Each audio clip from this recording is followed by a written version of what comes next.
Welcome back. The Herd is coming up next here on FS1. Let's head over to Colin Cowherd. Colin, what is on the show today? Well, I talked last night to somebody who has been on a LeBron coaching staff in the last 7 or 8 years to give me some clarity on what the Lakers are going through.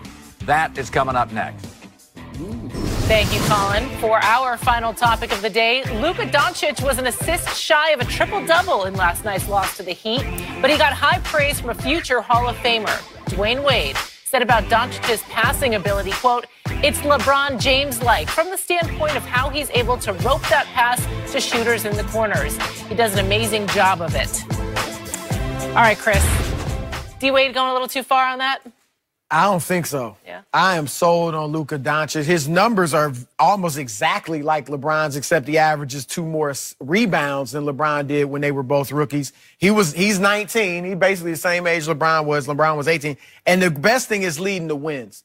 Dallas won 24 games last year. They've already won 26 this year. They're 20-9 at home. I think Luka Doncic, now, I'm not saying he's going to be like LeBron. LeBron's second best player of all time.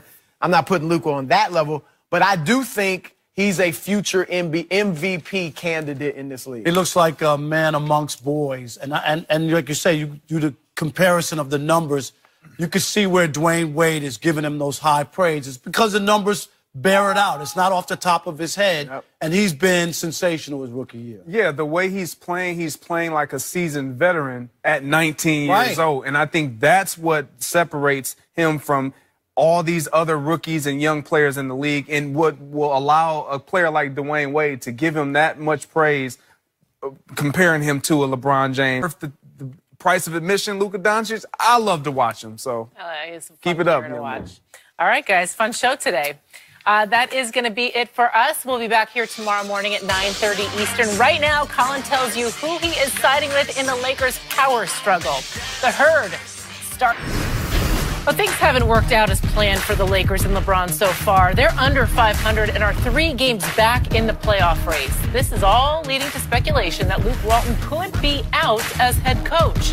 But that's not going to happen, according to the LA Times. Reports say Jeannie Buss, Magic Johnson, and GM Rob Pelinka are all united in keeping Walton for the rest of the season. However, the report adds the execs see a, quote, disconnect between Walton and the players, and they feel LeBron isn't totally engaged.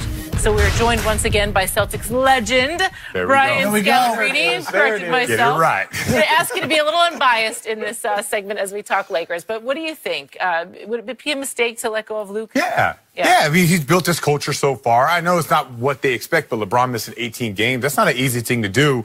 And the Western Conference, don't look at the records. When you look at the players in the Western Conference, night in and night out, you're in for a dogfight. And that's just how it is for the Lakers. And that's why I kind of expected them to be on the outside looking in throughout this playoff. I did not expect Sacramento to be this good or the Clippers to be this good, but it's hard out west. It's not an easy thing to get over that hump. But I agree, obviously, with Brian. I think it would be a mistake to let Luke go. You brought up the 18 games LeBron's missed. If he doesn't miss those games, they're fighting. They're probably around 5th or 6th in the West. You know, and we're not talking about Luke. They may be talking about, can they win the West? You know, can they get to the conference finals with Luke? And maybe we should get rid of him because then maybe they would never be satisfied. But my point, there's other guys. You know how important Rondo can be to a team. Sure. He's missed 34 games. Brandon Ingram's missed 11. Lonzo Ball's missed 10. And when they had about 10 or 11 guys that could arguably think, I should be playing. When you have that many guys that deserve to play and you have all these injuries, it's hard to get a set rotation. So I understand why Luke has had trouble getting the rotation set when guys have been in and out of the lineup. And I talked before, Brian, about the defense. The defense, I think that's a sign of a good team, a good coach, is when your team buckles down and plays defense. They're 12th in the league right now in defense. They were in the top 10 before Lonzo Ball got hurt, who for some reason is really important to their defense because he's long, he's rangy, he's got good instincts, and they like to switch everything so he can switch. So I'm just saying, not to mention the makeup of the roster.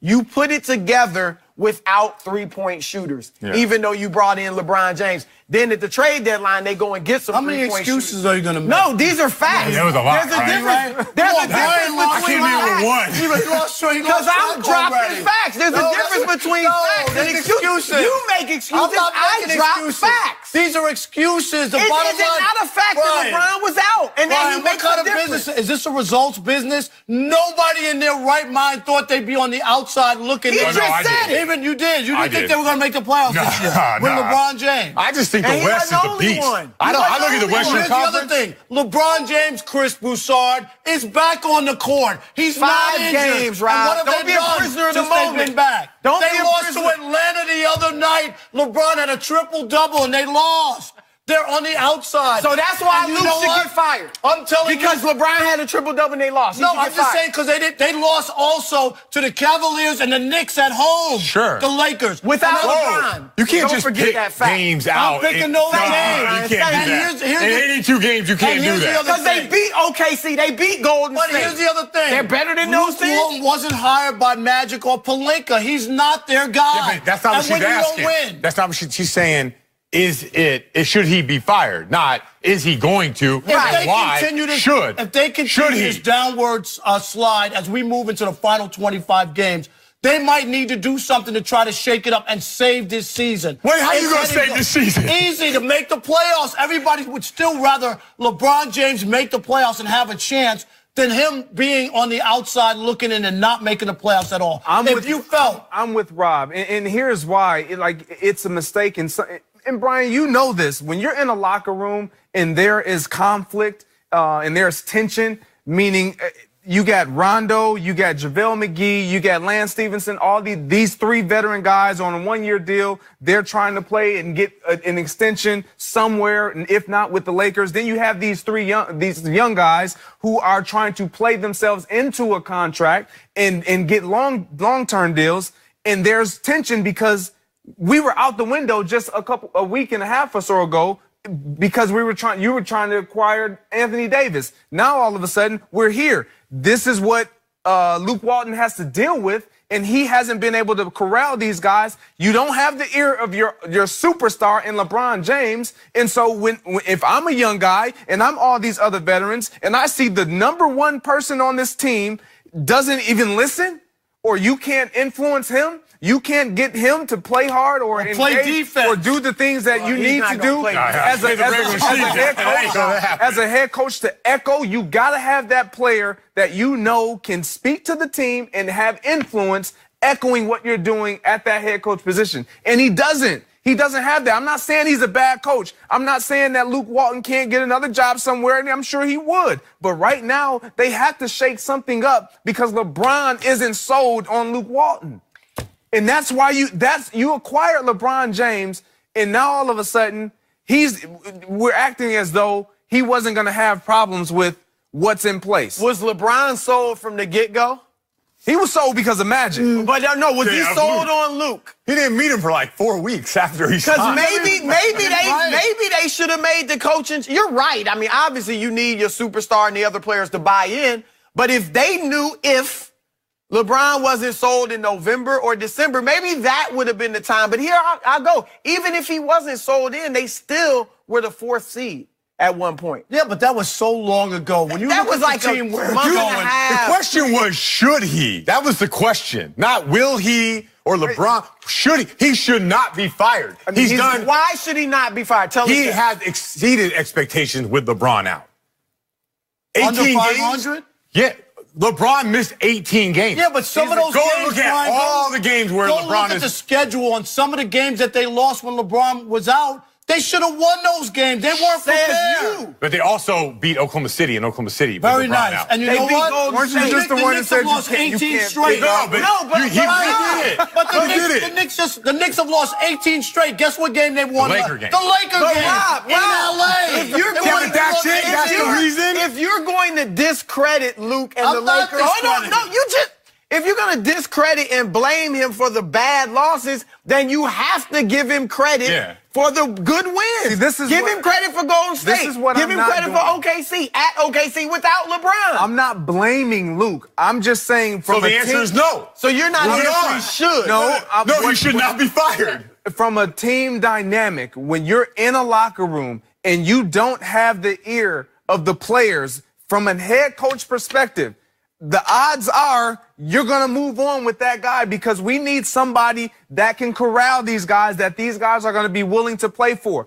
It's not about how great a coach you are and how effective you've been with or without LeBron James. Where are they and what they've done? Two totally different things.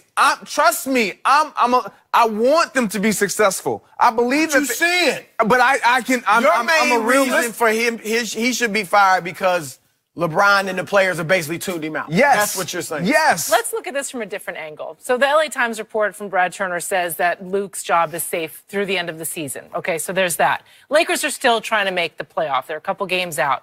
We'll have Brian chime in and try to help the Lakers make the playoffs. You've played with Rondo. Rondo's on that roster. What kind of leader is he? Maybe he's an X factor that can step up and corral this team and get them to refocus, maybe? I just saw them come back from a big deficit in Boston on a big night, Thursday night, Patriots in the front row getting honored, all that stuff. And they came in and they chipped away. They looked like a well-coached team. Now you move on to the Atlanta game, you go to the Philadelphia game. And in Indiana, where they gave up 140 and they gave up the 42 points. So they're inconsistent, but that's expected with LeBron coming back. He will just go back. They had an all-time great team when he was in Miami. They lost 5 of 6 games during that stretch. So he has had those type of things. Now, with Rondo there, they can find a groove with all kinds of Lonzo Ball getting hurt, Ingram getting hurt. Once they find their groove, then I could see them winning 8 of 9. And now all of a sudden, 8 of 9 gets you into the playoffs.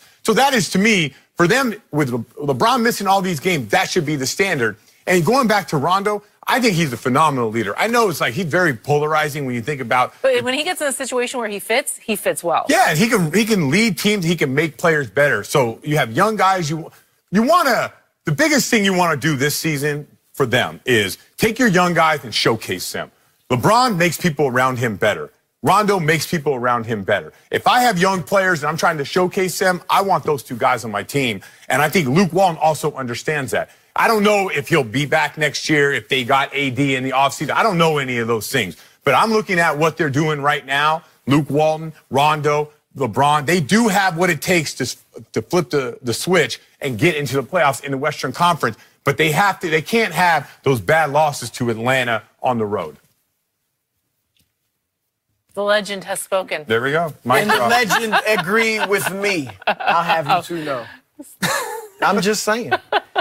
Chris, he did. You believe everyone agrees with you. He does. That's the question was, would it be a mistake to keep Luke the rest of the year? He said no. I don't want to debate it again. Greg and I said, moving on. Yeah. Moving on. Moving on. Will the Sixers